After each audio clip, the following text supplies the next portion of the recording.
শুভ সকাল বন্ধুরা, আশা করি আপনারা সবাই ভালো আছেন। তো বন্ধুরা, শীতের সকালে আপনাদের সামনে আরেকটি নতুন গ্রামের ভিডিও নিয়ে হাজির হয়েছি।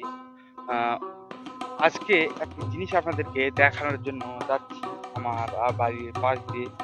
আর গ্রামের আরো কিছু কিছু জিনিস দেখাবো, আর বিভিন্ন ধরনের জিনিস দেখাবো। আর যে দেখুন এখানে খোলার মধ্যে আগুন জ্বালিয়ে দেওয়া হয়েছে। জানি না কৃষক এখানে এই রাস্তার মধ্যে আগুন জ্বালিয়ে দেওয়া হয়েছে, আমি জানি না। তোমার মিঠুন কাকার থেকে শুনি। এই যে দেখতে পাচ্ছেন, এটা আমার কাকার এখানে আগুন জ্বালিয়ে দেওয়া কেন হয়েছে? অপ্রয়োজনীয় খেলবা হ্যাঁ, এটা কি? এগুলা পুরা দিলে পিছনে ছাই দেওয়া হবে। ও আচ্ছা আচ্ছা, মানে পিছনে কাজ পিছনে করছে। গাছগুলো ছাই দেওয়া হবে। এই ছাই ছাই মানে পোড়ার পর এই যে গরম অবস্থা, মানে আগুন অবস্থা আছে, গরম ছাই পিছনে তার ক্ষতি ঠান্ডা বেশি। হয়ে যাবে বিকেলে। ঠিক আছে, ঠান্ডা হয়ে যাবে। বিকেলে ঠান্ডা হয়ে যাবে। ও, কালকে দিব। আচ্ছা, কালকে দিবেন ওই জন্য। এই যে দেখুন, আগুন জ্বালিয়ে দেওয়া হয়েছে। যেটা নষ্ট খ্যারগুলো আছে সেই খ্যারগুলো পুড়িয়ে এই পদ্ধতিটা তৈরি করা হয়েছে। কিন্তু হালকা একটা তাপ অনুভব হচ্ছে এখান থেকে, অনেক ভালো লাগছে এখান থেকে তাপটি পাওয়ার পর। শীতের সকালে তো আগুনের একটি তাপের মজাই অন্যরকম। হ্যাঁ, এই যে দেখুন ওখানে রিক আমার ছোট ভাই আর আমার এদের ঠাম্মা, তারা এখানে বসে আছে। এই কি খবর রিক? হ্যাঁ, কি খবর বাট ভাই? কি আছে? কি? হ্যাঁ, তোমার নাম কি? আগুন? তাই? তোমার নাম রিক না গ্যাদো? বিগ? আচ্ছা, দেখুন বন্ধুরা, আগুনের একটু তাপ এখান থেকে আসতেছে। আর দেখুন ধোঁয়া উপর দিক হয়ে চলে যাচ্ছে, উপর দিক দিয়ে ভয়ঙ্কর ধোঁয়া হচ্ছে এখান থেকে, সেরকম ধোঁয়া হচ্ছে। বন্ধুরা, সকালের দিকে দেখতে পাচ্ছেন প্রচুর পরিমাণে আজকে রোদের তেজ বের হয়েছে। শীতের সকালে এত পরিমাণ রোদের তেজ, সূর্যের তেজ থাকে না। আজকে অনেক পরিমাণ সূর্যের তেজ হয়েছে। জানি না কেন এই পরিস্থিতিটি।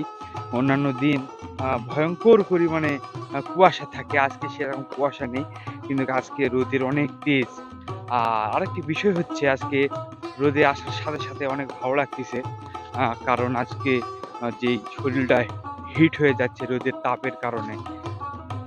আর আপনাদের এদিকে আনার কারণ উদ্দেশ্য হচ্ছে যে আমি কয়েকদিন আগে এখানে বিছুন ফেলাইছিলাম, সেই বিছুনটি আপনাদেরকে দেখানোর জন্য।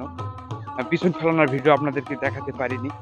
আর এখানে দেখুন সিমের ফুল এসেছে, অনেক সুন্দর সুন্দর ফুল। কয়েকদিন আগে আপনাদেরকে দেখাচ্ছিলাম এই সিমের বাগানটিও অনেক সুন্দর সুন্দর বড় বড় সিম ধরেছে, দেখতে পাচ্ছেন গাছে সিম ধরেছে। ফুল দেখুন কত সুন্দর সুন্দর ফুল হয়েছে, দেখার মতো ফুলগুলি। আর এই দেখুন এখানে সিম ধরে আছে ঝোপা ঝোপা।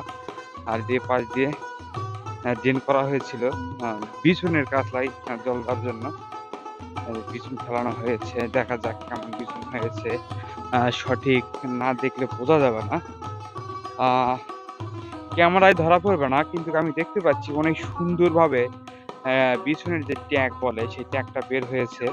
আর অনেক সুন্দরভাবে বিছুনটি ফেলানো হয়েছে অ্যাকুরেট ভাবে। এখন করতে হবে কি, এই বিছুনের কাতলাটিতে পলিথিন দিতে হবে। বিছুনের যে ছোট ছোট চারা, সেই ছোট ছোট চারাগুলি মাথায় শিশির পড়ে, শিশির পড়ার মাধ্যমে গা দিয়ে চুয়ে চুয়ে চুয়ে চুয়ে এসে আপনার হচ্ছে এই বিছুনের চারাটি নষ্ট করে দেয়। এই জন্য উপর দিয়ে পলিথিন দিতে হবে। আর যখন গাছ বড় বড় হয়ে যাবে, এত বড় বড় হয়ে যাবে, তখন পলিথিন তুলে দিয়ে গাছের একটু সার দিয়ে জল দিতে হবে। তাহলে বন্ধুরা হবে কি, যে এই বিছুনটি অনেক সুন্দর হবে। আর আমি যদি এখানে এই না দিই, আপনার পলিথিন যদি না দিই, তাহলে এই শিশির করে গাছগুলো নষ্ট হয়ে যাবে। এই জন্য বিছুনের এই গাছলাগুলোতে পলিথিন বিছানো হবে এই পদ্ধতিতে করার পর। আপনারা যারা এখন এই শীতকালে ধানের চারা রোপণ করতে যাচ্ছেন, ধানের বিছুন রোপণ করতে যাচ্ছেন, আমার মতো এই পদ্ধতি অবলম্বন করবেন।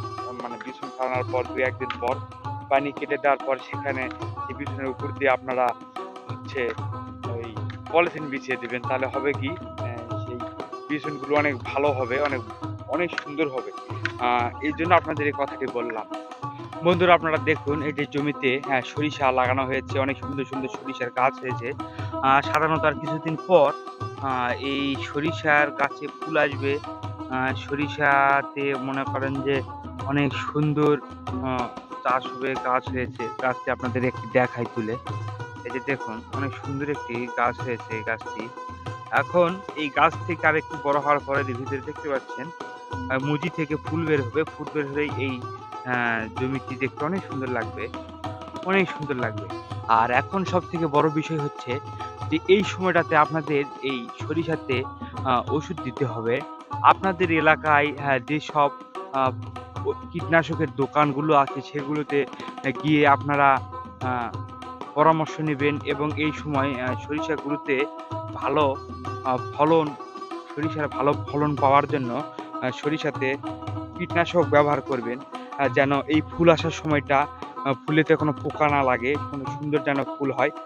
আর এই পরামর্শ নিয়ে আপনারা অবশ্যই আপনারা এই সরিষার একটু যত্ন নেবেন, তাহলে ফুলের গাছ ভালো হবে। এই যে দেখতে পাচ্ছেন এই গাছটা অনেক বড় হয়ে গেছে। এই ২-১ দিনের মধ্যে এটাতে ফুল ছাড়বে। এই অবস্থায় যদি আপনি ভালো একটু ওষুধ ব্যবহার করেন তাহলে এই ফুলগুলো নষ্ট হবে না।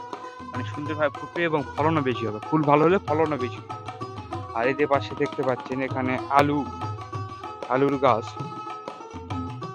এই আলুর গাছগুলির পাতাগুলো আমি দেখতে পাচ্ছি কিছু সমস্যা হয়েছে, কুপি হয়ে গেছে।